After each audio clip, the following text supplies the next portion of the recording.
जब समय की शुरुआत हुई, जब ईश्वर ने इस दुनिया की रचना की, तो इसमें सब कुछ था और वो भी बिल्कुल सही था। ईश्वर अपने रचना से संतुष्ट थे, लेकिन सब बदल गया जब आदम और ईव से गलती हो गई। फिर भी ईश्वर ने उन्हें क्षमा कर दिया ताकि वो धरती पर जी सके और उनके आशीर्वाद से खुश रह सके। लेकिन गलती नहीं सुधरी।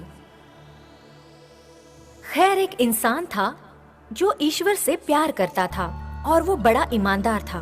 उसका नाम नोआ था।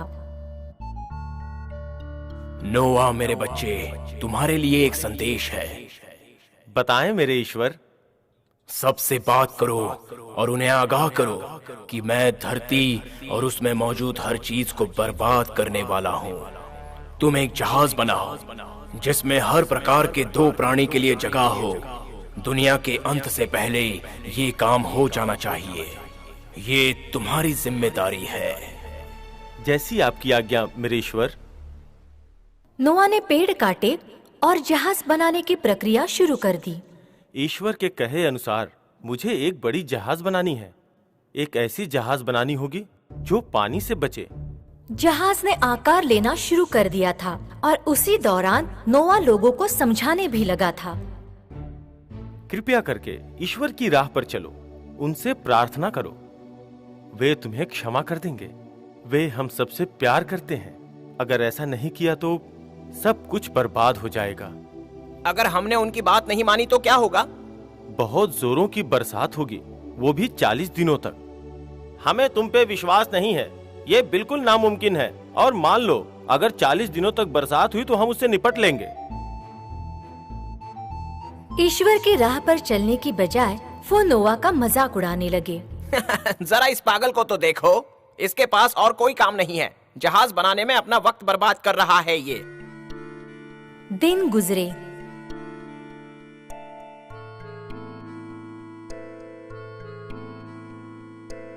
देखा, बारिश नहीं हुई।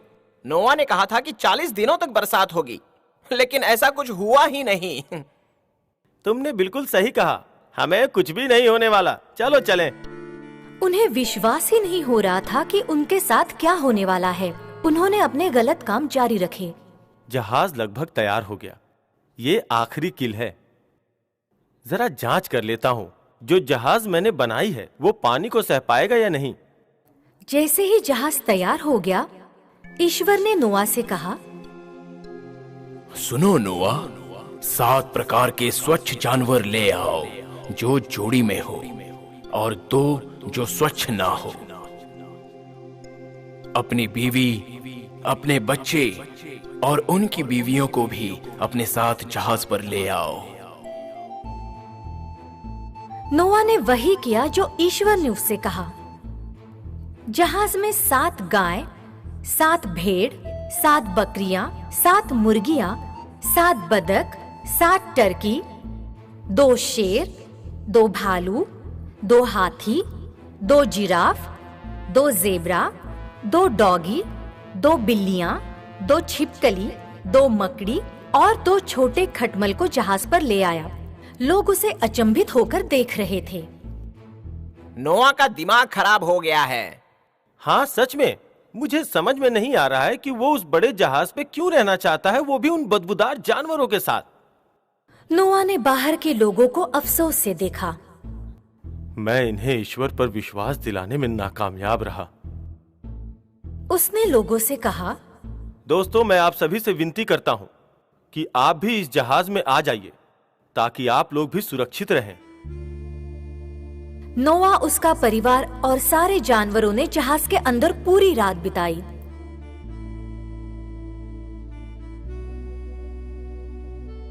अगले दिन सुबह जब वो जागे तो उन्होंने देखा कि बाहर सभी लोग उनका मजाक उड़ा रहे थे। सुनो नोआ, तुम तो कह रहे थे कि कल बरसात होने वाली है। खैर, ऐसा तो कुछ नहीं हुआ।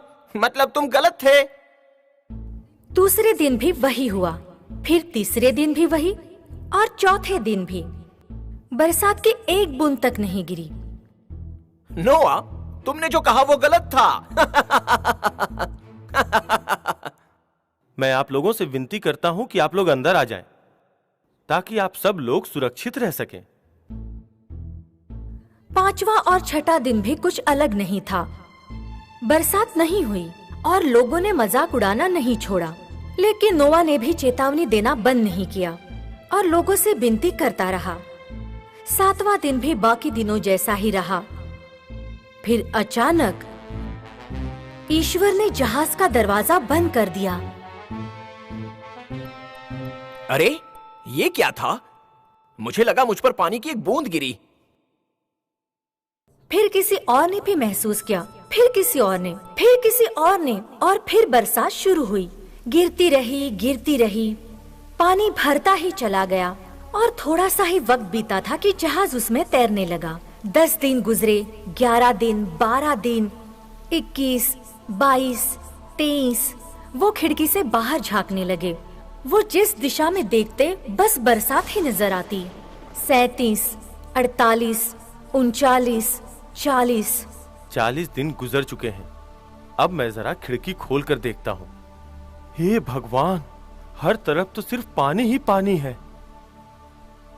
उन्होंने 1 हफ्ता इंतजार किया। फिर अचानक उन्हें एक झटका महसूस हुआ। जहाज थम गया है। हम शायद किनारे तक पहुंच चुके हैं। नोआ ने फिर खिड़की खोली और बाहर की दुनिया को देखने लगा। वो अरारत पहाड़ के ऊपर पहुंच चुके थे। ओह, पानी सूखने लगा है। अब मैं जमीन देख सकता हूँ।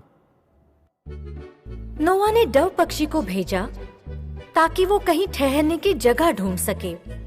उसे अपने घोंसले के लिए जगह नहीं मिल रही थी।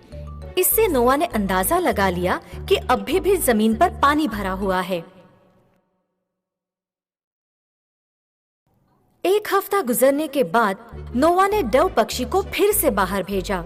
इस बार उसे बड़ी उम्मीद थी और डव पक्षी भी ऑलिव पेड़ की डंडी के साथ आया। पानी का स्तर नीचे उतर रहा है, पौधे उगने लगे हैं। उसने 1 हफ्ता और इंतजार किया, खिड़की खोली और डव पक्षी को फिर से बाहर भेजा। इस बार डव पक्षी गया तो वापस लौट कर नहीं आया। डव वापस नहीं आया। शायद पानी पूरी तरह सूख चुका है। नोआ ने जहाज के ऊपरी हिस्से को खोल दिया और सूखी जमीन को ताकने लगा। वो बहुत ही खूबसूरत नजारा था। नोआ, अब तुम्हारे परिवार वाले और सभी जानवरों के लिए जहाज छोड़कर बाहर जाना मुनासिब है। हे ईश्वर, शुक्रिया हमारी रक्षा करने के लिए। उसने आसमान की ओर देखा तो उसे खूबसूरत इंद्रधनुष दिखाई दिया और ईश्वर की आवाज सुनाई दी जो उससे बात कर रही थी। ये इंद्रधनुष एक वादा है कि मैं इस धरती को बाढ़ से फिर कभी तबाह नहीं करूंगा।